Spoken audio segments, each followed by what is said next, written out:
भारत नगर में बुद्धिमान मंत्री की कहानी। भारत नगर के राज्य में समस्याएं रात के आकाश में तारे जितनी सामान्य थी। लेकिन जब भी लोग फंस जाते, उनके पास एक जादुई हल होता। बुद्धिमान मंत्री को बुलाओ।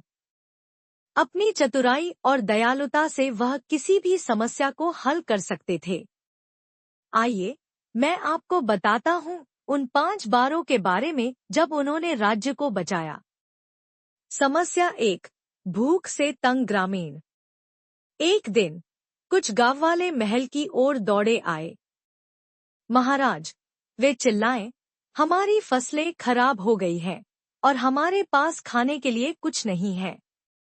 राजा ने बुद्धिमान मंत्री की ओर देखा। क्या हम उन्हें बचा सकते हैं? उन्होंने पूछा।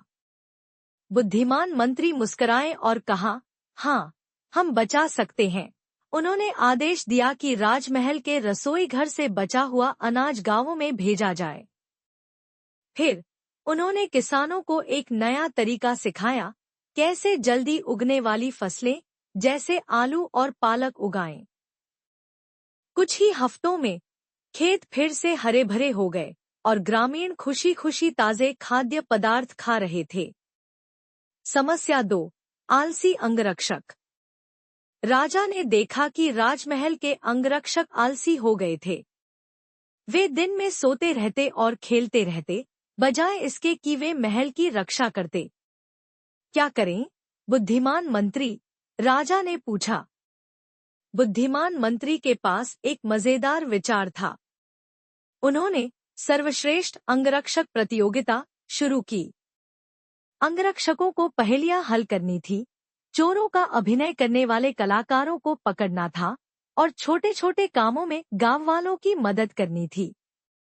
अंगरक्षक कड़ी मेहनत करने लगे और चमचमाते हुए पदक जीतने लगे। जल्द ही वे पूरे राज्य के सबसे सक्रिय और मददगार अंगरक्षक बन गए। समस्या 3, सूखा नदी। एक ग्रीष्म ऋतु में राज्य की मुख्य नदी सूख गई और लोगों को पानी नहीं मिल रहा था। राजा बहुत चिंतित हो गए। पानी के बिना हमारे लोग और जानवर परेशान हो जाएंगे, उन्होंने कहा। हम क्या कर सकते हैं? बुद्धिमान मंत्री ने सभी बच्चों और गांव वालों को एक बड़े प्रोजेक्ट के लिए बुलाया। उन्होंने उन्हें दिखाया कि कैसे पास की पहाड़ियों से छोटी नदियां खोदी जा सकती हैं, ताकि पानी नदी तक पहुंच सके। उन्होंने नदियों के किनारे पेड़ भी लगाए ताकि पानी साफ और बहता रहे। कुछ हफ्तों की कड़ी मेहनत के बाद नदी में फिर से पानी बहने लगा और सभी लोग नाचते गाते और पानी में उछलते हुए जश्न मनाने लगे। समस्या 4, लालची व्यापारी। राज्य में एक अमीर व्यापारी था जो चावल और चीनी जैसी बुनियादी चीजों के लिए बहुत ज्यादा पैसे ले रहा था। गरीब लोग खाने के लिए कुछ नहीं खरीद पा रहे थे। मुझे इसे संभालने दो, बुद्धिमान मंत्री ने कहा। उन्होंने व्यापारी को महल में चाय पर बुलाया और उसे न्याय के बारे में एक कहानी सुनाई। अगर आप अपनी कीमतें कम करेंगे, तो ज्यादा लोग आपसे खरीदेंगे और फिर भी आप अच्छा मुनाफा कमाएंगे। यह कितना चतुर है ना? व्यापारी ने अपनी गलती समझी और अपनी कीमतें घटा दी।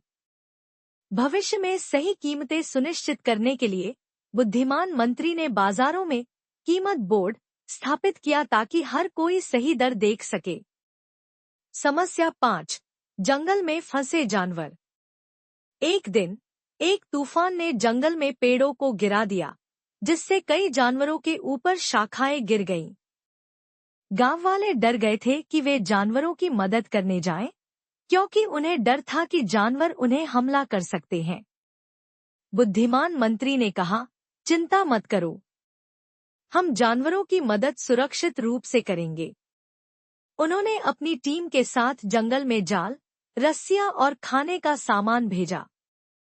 उन्होंने सावधानी से शाखाओं को उठाया और जानवरों को मुक्त किया।